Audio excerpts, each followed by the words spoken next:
Sydney नरसंहार पर Israel के प्रधानमंत्री नेतन्याहू ने कड़ा रुख अपनाते हुए ऑस्ट्रेलियाई प्रधानमंत्री पर अपने देश में एंटी सेमिटिज्म को बढ़ावा देने का आरोप लगाया है और यहूदियों के खिलाफ नफरत को एक कैंसर की तरह बताया। साथ ही उन्होंने आतंकवादियों को खत्म करने की सौगंध भी ली। सिडनी नरसंहार के बाद ये चेतावनी इजरायल के प्रधानमंत्री की है। उन्होंने आतंकवादियों को अल्टीमेटम दिया, लेकिन ऑस्ट्रेलियाई सरकार पर भड़ास निकाली। दरअसल इजरायल ने पहले ही ऑस्ट्रेलिया में यहूदियों के खिलाफ बढ़ रहे आक्रोश पर चेतावनी दी थी, लेकिन कुछ एक्शन नहीं लिया गया। साथ ही इसे कैंसर की तरह बताया। दुनिया में कहीं भी आतंकी हमला हो तो सबसे पहले नाम पाकिस्तान का सामने आता है, क्योंकि सब जानते हैं कि पाकिस्तान में आतंकी फैक्ट्री चलती है। सिडनी में यहूदियों पर हुए अटैक के तार भी आतंकिस्तान से जुड़ते दिख रहे हैं, क्योंकि दोनों हमलावर पाकिस्तान के रहने वाले हैं।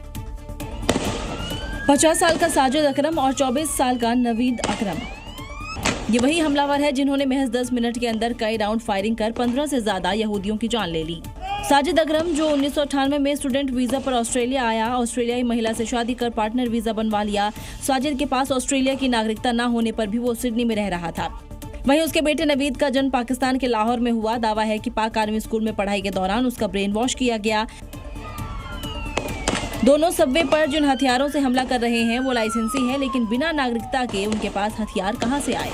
सिडनी में यहूदियों के हुए कत्लेआम का आईएसआईएस कनेक्शन सामने आया है। अंधाधुंध गोलियां चलाने वाले दोनों बाप बेटों के नफरती मंसूबों पर बड़ा खुलासा हुआ है। पुलिस को इनकी कार की तलाशी में ऐसी चीजें मिली हैं जो ये साफ करती हैं कि ये भी कट्टरपंथी फैक्ट्री के ही बारूद थे। 5 सेकंड में एक के बाद एक 4 गोलियां दाग दी। सोचिए, सिडनी में कत्लेआम मचाने वाले नवीद अकरम के अंदर किस कदर नफरत का जहर भरा हुआ था। यहूदियों के लिए उसके अंदर नफरत भरने वाले कौन थे? क्या वो खूंखार आतंकी संगठन आईएसआईएस था, या फिर उन्हें आतंकी की ट्रेनिंग देने वाला हमास था, या हिजबुल्लाह की आतंकी फैक्ट्री के नफरती हथियार थे? क्योंकि शुरुआती जांच में नवीद और साजिद का आईएसआईएस से कनेक्शन का खुलासा हुआ है। इनकी कार से आईएसआईएस के 2 काले झंडे बरामद किए गए हैं। इनमें से एक झंडा कार के बोनेट पर रखा हुआ दिखाई दिया।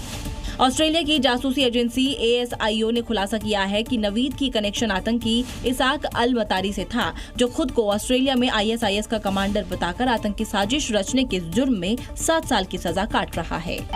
सिडनी में यहूदियों की टारगेट किलिंग के बाद भारत में भी यहूदियों की सुरक्षा व्यवस्था को मजबूत किया गया है। सुरक्षा एजेंसियों के इनपुट पर दिल्ली, मुंबई और बेंगलुरु में हाई अलर्ट जारी कर दिया गया है। यहूदियों के लिए सुरक्षा कवच को मजबूत किया जा रहा है। दिल्ली में यहूदियों वाले इलाकों पर पुलिस के जवान हाई अलर्ट पर हैं। जहां भी यहूदी रहते हैं वहां बेहद कड़ी सुरक्षा कर दी गई है। कुछ ऐसी ही हाई अलर्ट मुंबई में है। यहूदी को त्योहारों में किसी तरह की गड़बड़ी ना हो, उसके लिए पुलिस चप्पे चप्पे पर नजर रख रही है। उन इलाकों में जहां जूइश कम्युनिटी भारी संख्या में रहती है, उन तमाम इलाकों में जो है हाई अलर्ट इशू किया गया है। वहीं कोलकाता के बड़ा बाजार में यहूदियों के प्रार्थना स्थल में भी सुरक्षा को लेकर पुख्ता बंदोबस्त किए गए हैं। ज्यूस संप्रदाय के इंसान जो कि यहाँ पे प्रार्थना के लिए आएंगे, उसको ही गेट खोला जाएगा, अंदर प्रवेश की अनुमति दी जाएगी, लेकिन उनसे भी प्रवेश करने से पहले सचित्र परिचय पत्र, फोटो आइडेंटिटी कार्ड उनसे मांगी जाएगी। आज लौह पुरुष सरदार वल्लभ भाई पटेल की पुण्यतिथि पर लखनऊ में हुए कार्यक्रम में मुख्यमंत्री योगी आदित्यनाथ पहुंचे। लौह पुरुष को याद करते हुए उन्हें हिंदुस्तान को जोड़ने वाला कहा, और तो और कश्मीर विवाद के लिए पंडित जवाहरलाल नेहरू को सीधे सीधे जिम्मेदार भी ठहराते नजर आए योगी आदित्यनाथ। सीएम योगी आदित्यनाथ ने कहा है कि जम्मू कश्मीर रियासत को पंडित नेहरू ने अपने हाथों में ले लिया और इसे इतना विवादित कर दिया कि आजादी के बाद भी डसता रहा है। जम्मू कश्मीर पंडित नेहरू के हाथों में था।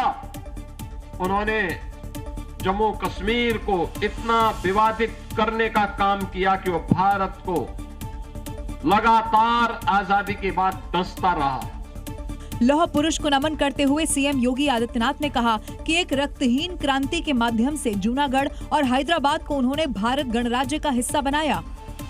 एक रक्तहीन क्रांति के माध्यम से केवल सरदार साहब की सूझबूझ के परिणाम स्वरूप ये दोनों रियासतें भारत गणराज्य का हिस्सा बनी। जूनागढ़ के नवाब को और हैदराबाद के निजाम को देश छोड़ करके भागना पड़ा।